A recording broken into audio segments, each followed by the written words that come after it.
Hi, we're going to solve rational equations. But first, in order to solve rational equations, we need to know how to add rational expressions. A rational expression is basically just a fraction that contains algebraic expressions. We have x over x plus 4 plus 3 over x plus 4. They're fractions, and remember with fractions, you need to have a common denominator.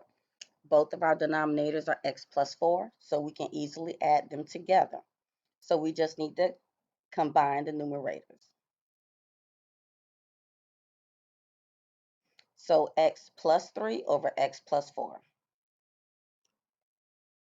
Here's another example of a rational expression.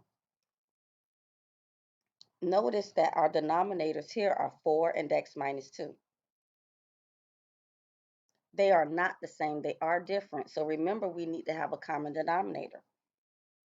Our common denominator here would just be 4 times x minus 2. So the first fraction, 3 over 4, 4 is missing x minus 2, so we multiply the numerator and denominator.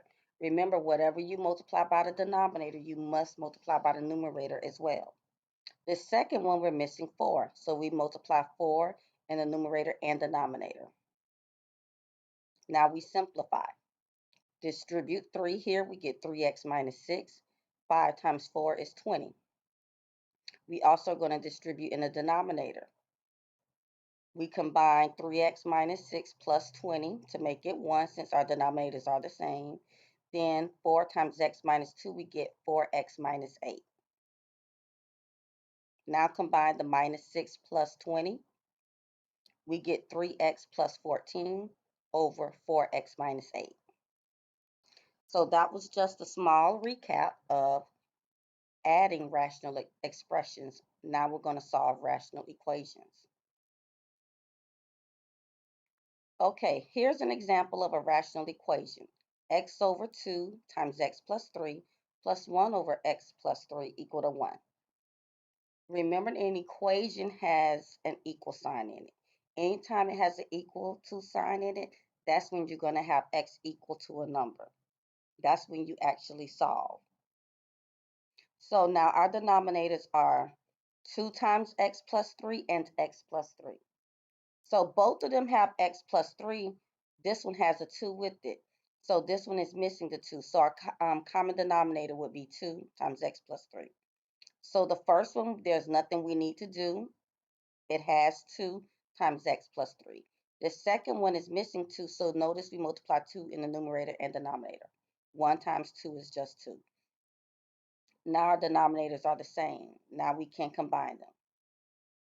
So x plus 2 over 2 times x plus 3, we get 2x plus 6.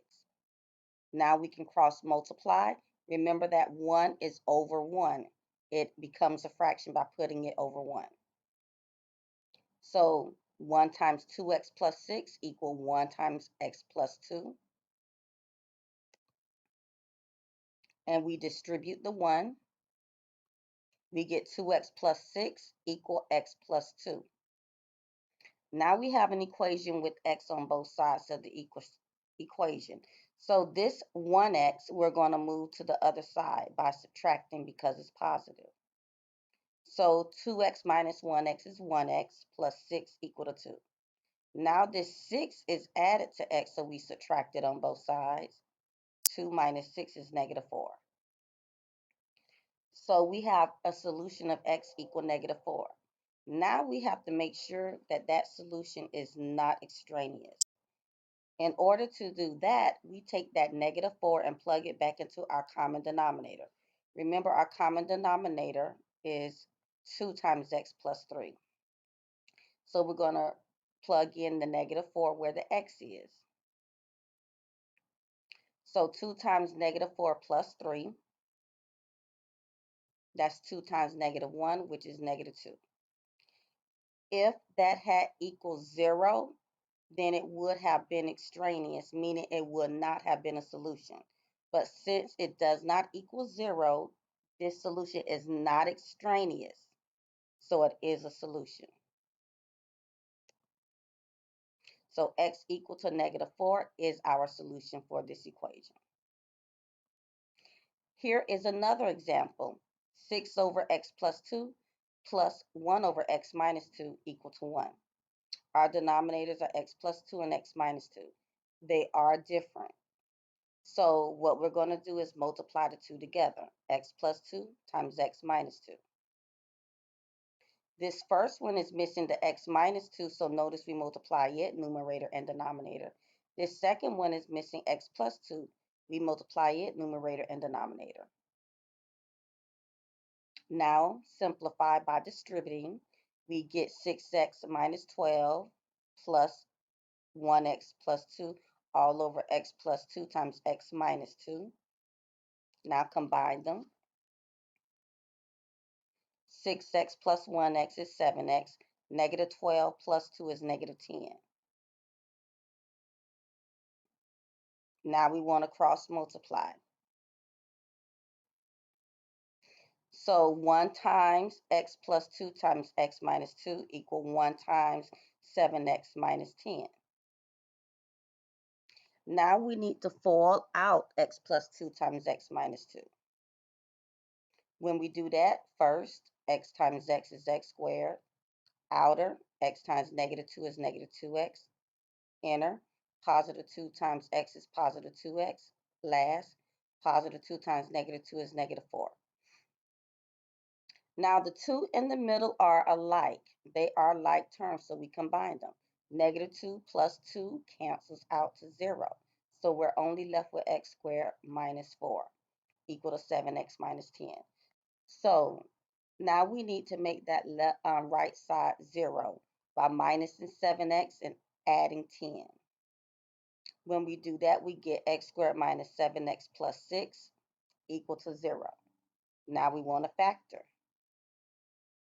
We get x minus 1 times x minus 6 equal to 0. Take those binomials and set them equal to 0. So x minus 1 equals 0, x minus 6 equals 0. X minus 1, we add 1 to both sides, we get x equal 1.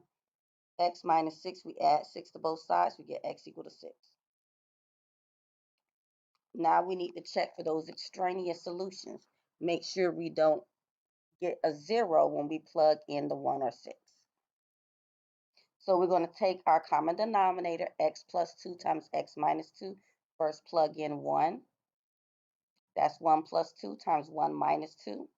That's 3 times negative 1, which is negative 3.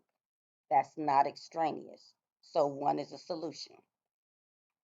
Now plug in 6. X plus 2 times x minus 2. Plug in 6. We get 6 plus 2 times 6 minus 2. That's 8 times 4, which is 32. It doesn't equal 0, so it's not extraneous. If either one of these had been 0, then our solution would have been extraneous, meaning that particular solution would not be a solution. But since we did not get 0, x equal 1 or x equals 6 is our solution. If you have any more questions on 8.02, please contact your teacher. Thank you.